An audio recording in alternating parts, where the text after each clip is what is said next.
Hey everyone, on today's video, we're going to show you how to change a Google Chrome background in less than 2 minutes.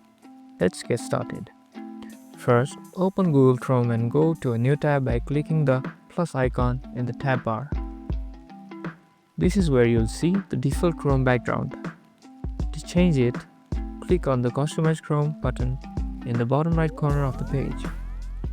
A window will pop up with the options to personalize your Chrome background. Here, you can pick from a variety of pre-made backgrounds by clicking on Background. Choose your favorite image or theme.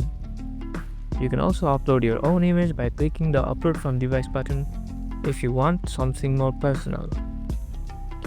If you prefer something simpler, you can change the color of the background or pick a theme by clicking on the Color and Theme tab. Pick a color scheme that suits your style.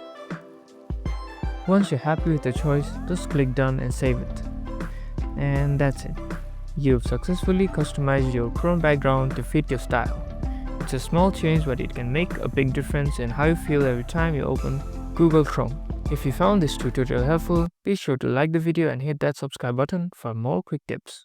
Let me know in the comments what kind of background have you picked for your Chrome. Thank you for watching and see you in the next video.